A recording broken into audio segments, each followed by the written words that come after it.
The blade flashed first, catching the noon sun and throwing hot light across the road.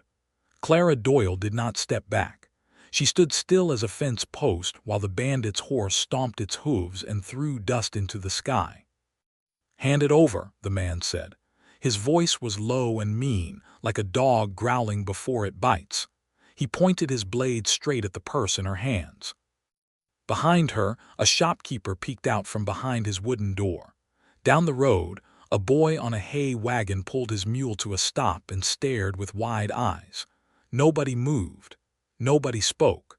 The whole dusty street seemed to hold its breath, waiting to watch a small woman hand over her last coins to a big, dangerous bandit. But Clara Doyle did something nobody expected. She laughed. It was not a scared laugh. It was a real laugh, loud and clear, ringing out across the open land. The bandit's black horse jumped back at the sudden sound. The man himself blinked, confused, as if he had never once heard a victim laugh at him before. "You think this is funny, woman?" he snapped, his voice rising with anger. "I think you picked the wrong purse to steal today, mister," Clara said. She planted her boots wide in the red dust, the way a fighter sets his feet before a punch. Her chin lifted high. Her eyes did not blink or waver. The shopkeeper let out a small, nervous laugh of his own, not sure whether to watch or hide behind his door. The boy on the wagon leaned forward, mouth wide open, his mule and his hay both forgotten. "This purse," Clara said, holding it tight against her chest, "carries my dead mother's picture. It carries the only money I have left in this hard, dusty world. And it carries a letter I have read 100 lonely nights when the dark got too heavy to bear alone." Her voice grew steady and hard, like iron cooling into its final shape. "You will have to pull it from my cold, dead hands, mister, because I am not letting go while I still draw breath." The bandit's mean smile faded just a little. For one moment, doubt crossed his hard face, like a gray cloud passing over the sun. He had robbed 40 men without one single word of trouble from any of them. He did not expect a small farm woman, dust on her worn boots and sweat on her tired brow, to stand her ground with a laugh and a challenge instead of tears and a shaking, frightened hand. He spat hard into the dirt and swung down off his horse, his heavy boots hitting the ground with a dangerous thud. "Have it your way then, woman," he growled low, stepping closer, his blade still raised high and ready. Clara did not move 1 inch. She only tightened her grip on the purse strap and waited ready. The bandit lunged first, his hand shooting out to grab the purse strap. Clara twisted her body fast, and his fingers closed on empty air instead. He stumbled forward from the force of his own reach, boots sliding in the loose red dirt.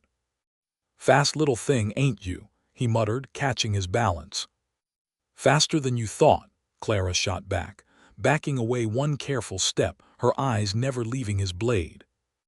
He came at her again, and this time his hand closed hard around the purse strap. Clara did not let go. She gripped the leather with both fists and pulled back with all her strength. For one long moment they stood locked together, purse stretched tight between them like a rope in a tug-of-war, neither one giving an inch.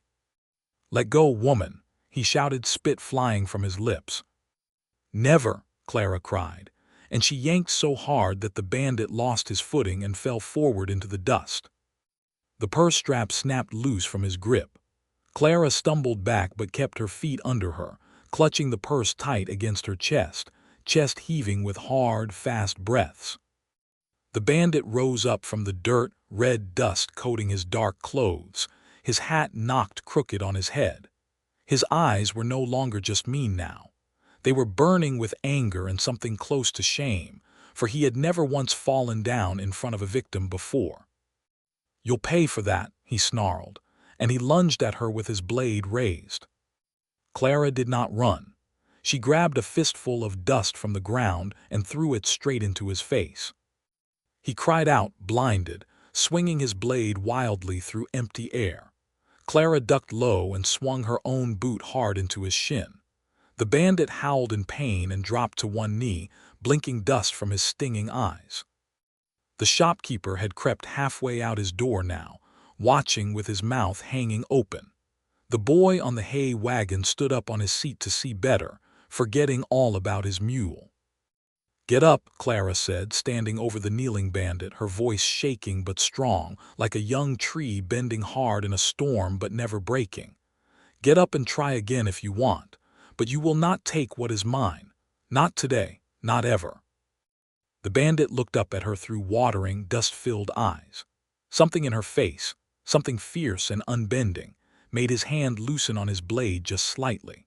For the first time in his outlaw life, this hardened man felt a cold whisper of fear crawl up his spine, put there by nothing more than a small, furious woman standing her ground in the red dust of an empty road. Dust rose from the road below like smoke from a burning fire, and that was what caught Jesse Walker's eye first.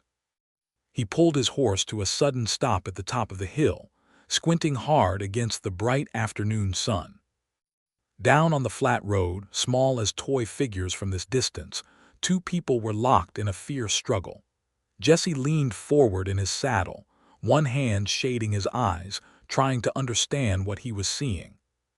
"What in the world?" he whispered to his horse, who flicked its ears back at the sound of his voice.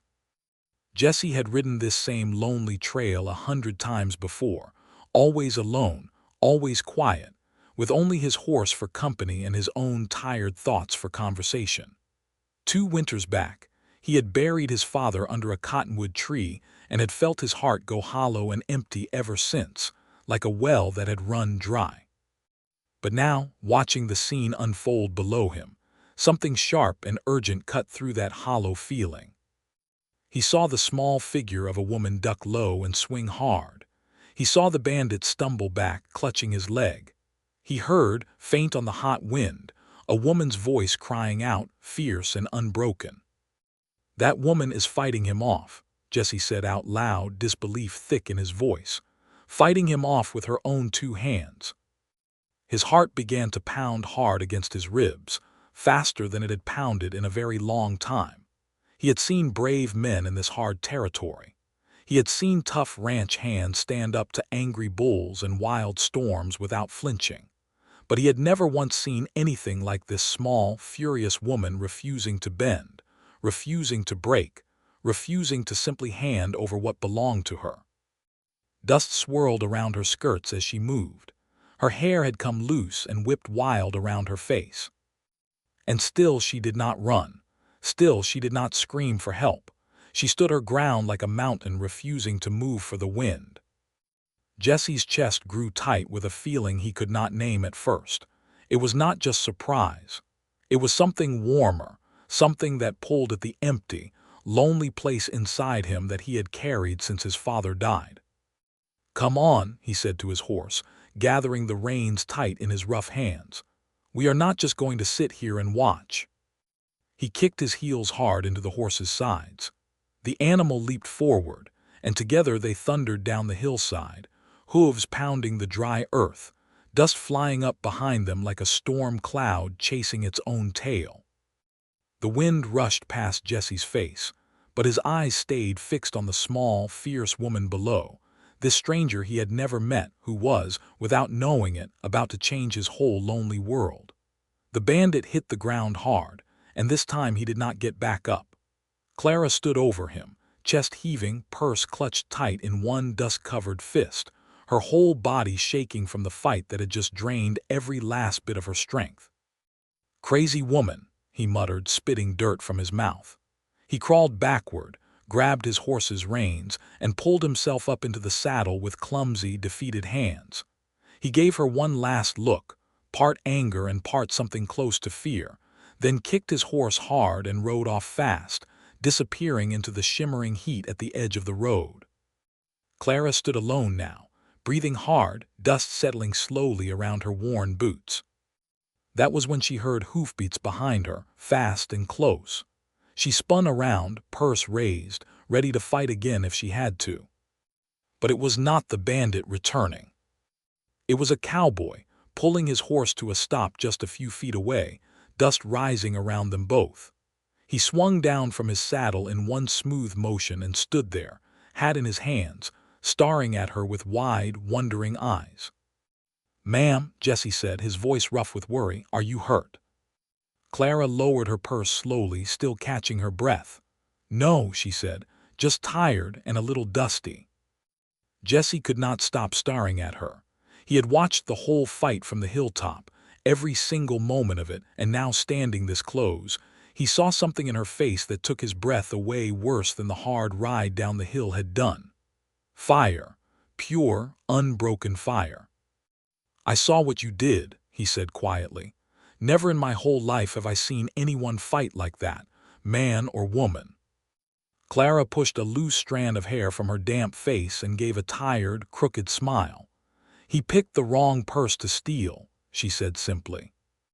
Jesse laughed, and the sound surprised even him. It had been a long, long time since laughter had come easy to his lonely chest. He looked at this small, fierce, dust-covered woman standing before him, and something warm bloomed inside him, something he had not felt since before his father's death, since before the years of empty silence on his long, solitary rides. He took a small step closer, turning his worn hat slowly in his rough hands. "Ma'am," he said, his voice soft now, sure and steady like a promise, "I have been alone on this land a long time. Seen plenty of folks pass through, but I ain't never seen courage like yours."